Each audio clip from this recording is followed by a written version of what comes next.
Imagine a time when Earth was not just a cradle of humanity, but a battleground of gods, knowledge, and secrets. Long before written history, powerful beings from the stars walked among us, manipulating life, shaping destiny, and altering the course of human evolution.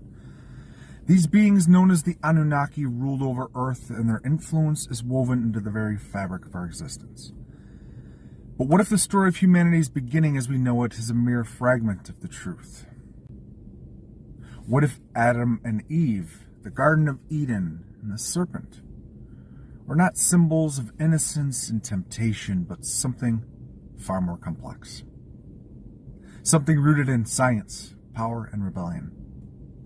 Join me as we unravel the forgotten origins of mankind, where gods were engineers, paradise was a laboratory, and the quest for knowledge came at an unimaginable cost.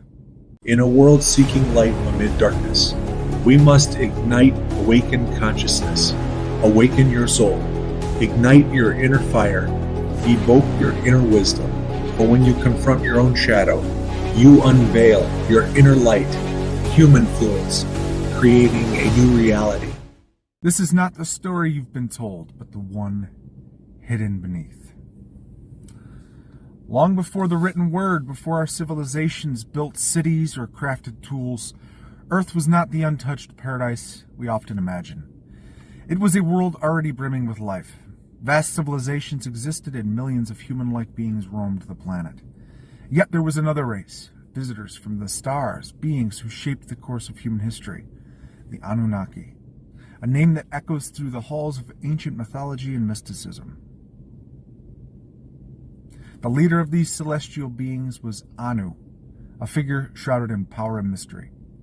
He was often regarded as the father of the gods, ruling not from the earth, but from the heavens, far above in the realm of space.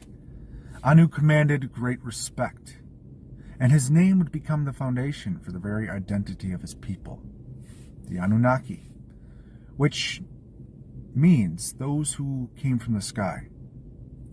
Beneath Anu there were his two sons, Enlil and Enki. They were the primary architects of the early Earth, shaping both its physical landscape and the destiny of its inhabitants. Enlil, the warrior and ruler, was entrusted with the administration of Earth. He ruled with precision and authority, a strict overseer of the planet's resources and its people. But it was Enki, the scientist, the geneticist, and the visionary who truly understood the potential of this world and the beings who lived upon it. Unlike his brother, Enki saw humans as more than just a workforce to be exploited. He saw in them the seeds of something greater: intelligence, creativity, and consciousness. Now let's rewind for a moment and consider how this all began. According to the myths, the Anunnaki arrived on Earth not for exploration, but for a specific purpose: resources. They sought precious minerals, particularly gold, which was essential for their advanced tech. They were not gods in the spiritual sense, but powerful beings with an advanced understanding of science, genetics, and technology. They were, by all definitions, a civilization far more advanced than anything humans could comprehend at the time. To mine these resources, the Anunnaki needed labor, and initially they used their own kind for these tasks. But the conditions were harsh, and rebellion soon erupted among their workers. It was then that the idea was conceived to create a new species, one that could take over the burden of labor, a species that was intelligent enough to follow orders, but not self-aware enough to question their servitude. The birth of humanity, a genetic experiment. Enter Enki, the master of science, who proposed an unprecedented solution: to modify the existing hominids of Earth, turning them into a more advanced species to meet the needs of the Anunnaki. Enki began experimenting. The first attempts were failures. Early human-like creatures were unable to reproduce and often died prematurely. But Enki was determined.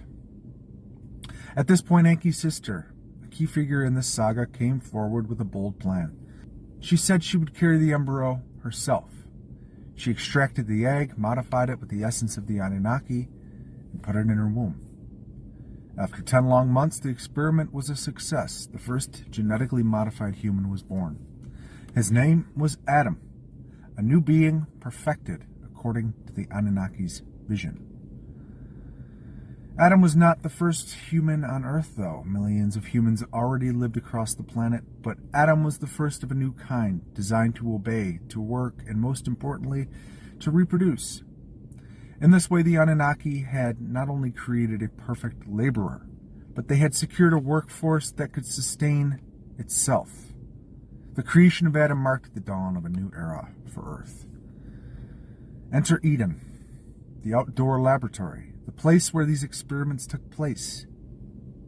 However, Eden was not a paradise in the traditional sense.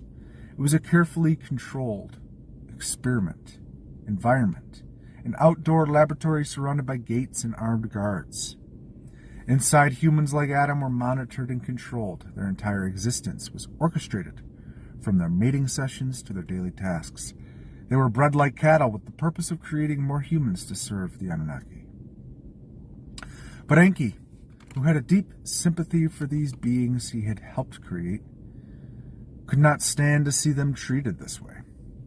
Unlike his brother Enlil, who saw humans as nothing more than tools, Enki believed that they deserved more.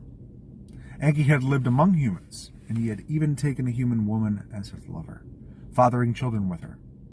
He saw in them the same spark of life, the same potential for consciousness and free will that existed in the Anunnaki themselves. And so, Enki did something that would change the course of human history forever. He became the serpent in the garden. In the ancient world, the serpent was not a symbol of evil or deception, but of wisdom and knowledge.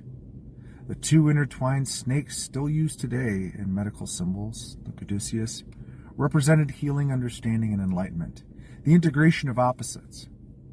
When Enki approached Adam and Eve in the garden, it was not to lead them astray, but to enlighten them. Enki revealed to them the truth. They were not mere animals, but beings with the same potential for thought, emotion, and creativity. He awakened their consciousness, allowing them to understand their place in the world and their potential for self-awareness.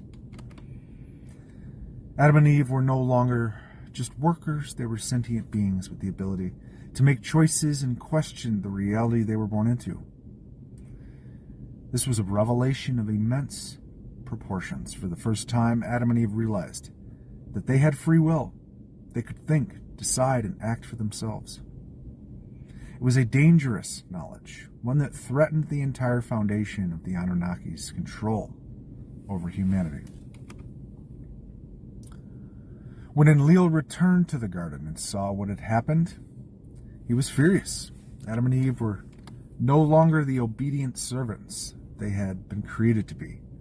They had awakened, they were aware, and this awareness posed a direct threat to the Anunnaki's plan.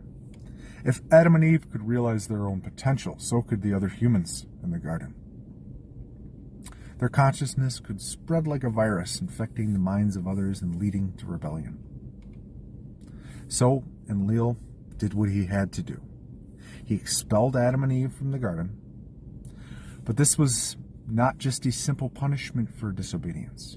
Enlil needed to remove them to protect the other humans still in the laboratory. If the knowledge of their true nature spread, the entire operation would collapse. The humans would no longer submit to their control, and the carefully crafted plan to create a subservient species would fall apart. Adam and Eve were cast out, and the myth of their expulsion would be remembered for generations as the origin of humanity's struggle between obedience and freedom, between control and self-awareness. Though centuries have passed, the story of the Anunnaki, Enki, and Enlil continues to resonate. It is a tale of power, knowledge, and the eternal tension between rulers and the ruled. The legacy of these ancient beings, whether real or imagined, challenges us to question our own origins and our place in the universe. What if the knowledge that Adam and Eve were given was meant for all of humanity?